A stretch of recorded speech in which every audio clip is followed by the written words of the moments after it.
लियारी कराची का वो हिस्सा जहां जिंदगी हमेशा सीधी नहीं रही। तंग गलियां, पुरानी और थकी हुई बिल्डिंग्स और हर कोने पर दफन एक कहानी।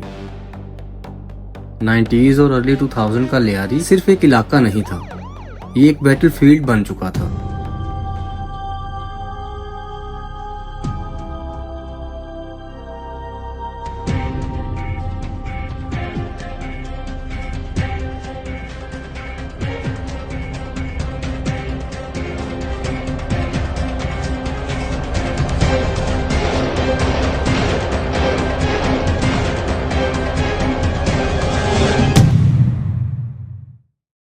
यहाँ कानून कागज पर जिंदा था, जबकि असली पावर गन्स, गैंग्स और खौफ के हाथ में थी।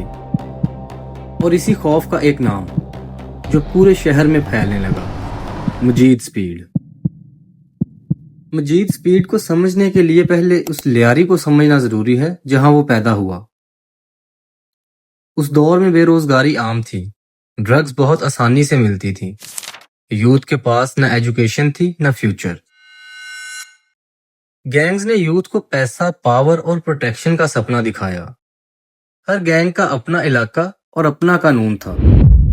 पुलिस इन गलियों के अंदर तक तो आती थी, लेकिन ज्यादा देर वहां पे टिक नहीं पाती थी। इस माहौल में क्राइम सिर्फ चॉइस नहीं बल्कि ऑप्शन बन चुका था। अब सवाल ये आता है कि मजीद स्पीड था कौन? इसका असल नाम अब्दुल मजीद बताया जाता है। वो लियारी का ही रहायशी था।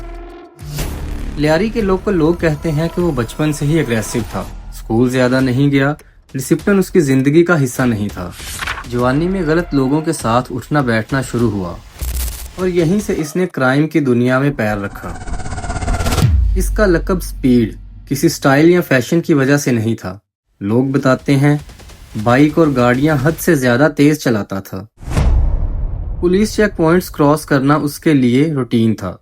चेज के दौरान ऐसी तंग गलियों में घुस जाता जहां पुलिस उसे फॉलो नहीं कर पाती थी। शुरुआत में उसने छोटे मोटे क्राइम किए, चोरी, धमकी, स्ट्रीट फाइट्स और ड्रग्स डिलीवरी। लेकिन जब उसे समझ आया कि लियारी में डर ही असल करेंसी है, तो उसने वॉयलेंस को अपनी पहचान बना लिया। अब वो सिर्फ क्रिमिनल नहीं था, वो एक खौफ का सिंबल बन चुका था। अगर रात को अचानक बाइक की तेज आवाज आए या गली में सन्नाटा छा जाए, तो लोग समझ जाते थे कि कुछ गलत होने वाला है। शॉपकीपर्स शटर गिरा देते, घर के दरवाजे बंद हो जाते और लोग नजर मिलाने से घबराते। मजीद किसी एक गैंग का ऑफिशियल लीडर नहीं था, लेकिन वो मुख्तलिफ गैंग्स के लिए काम करता। कभी कभी अपना पर्सनल गेम भी खेलता, सिचुएशन के मुताबिक साइड चेंज करता। इसी वजह से उसके दुश्मन भी बहुत थे और वो टेम्परेरी अलाइज था।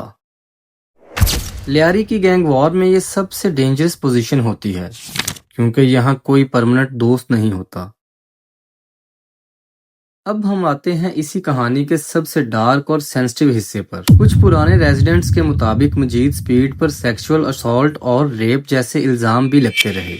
लेकिन यहाँ एक बात बहुत जरूरी है, ये सब एलिगेशंस उस पर लगाए तो जाते थे, लेकिन उसका कोई कंफर्म कोर्ट कन्विक्शन या पब्लिकली अवेलेबल ऑफिशियल रिकॉर्ड मौजूद नहीं था। उस दौर में विक्टिम्स बोलने से डरते थे, एफआईआर लिखना मुश्किल था, गलत आदमी का नाम लेना अपनी जिंदगी को खतरे में डालने के बराबर था।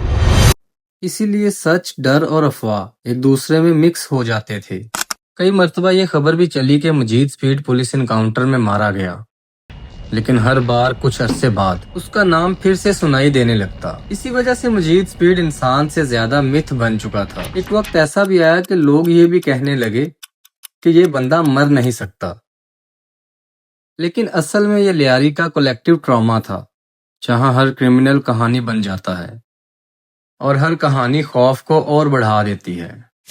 रियलिटी शायद यही थी कि मजीद स्पीड उस सिस्टम का प्रोडक्ट था जहां कानून फेल हो चुका था। इसके अंजाम पर लोगों की मुख्तलिफ कहानियां सुनने को मिलती हैं। कुछ कहते हैं गैंग वॉर में मारा गया और कुछ कहते हैं पुलिस इनकाउंटर हुआ। कुछ लोगों के मुताबिक सिस्टम ने इसे खुद ही साइडलाइन कर दिया। लेकिन एक बात क्लियर है, जैसे जैसे लियारी गैंग वॉर खत्म हुई, वैसे ही मजीद स्पीड का नाम भी गायब होता चला गया। آج کا لیاری پہلے جیسا نہیں رہا، بچے اسکول جا رہے ہیں، گلیوں میں آوازیں ہیں، زندگی دوبارہ چل رہی ہے۔ لیکن آج بھی اگر لیاری گینگ وار پہ کوئی بات کرے تو مجید سپیڈ کا نام ضرور لیا جاتا ہے۔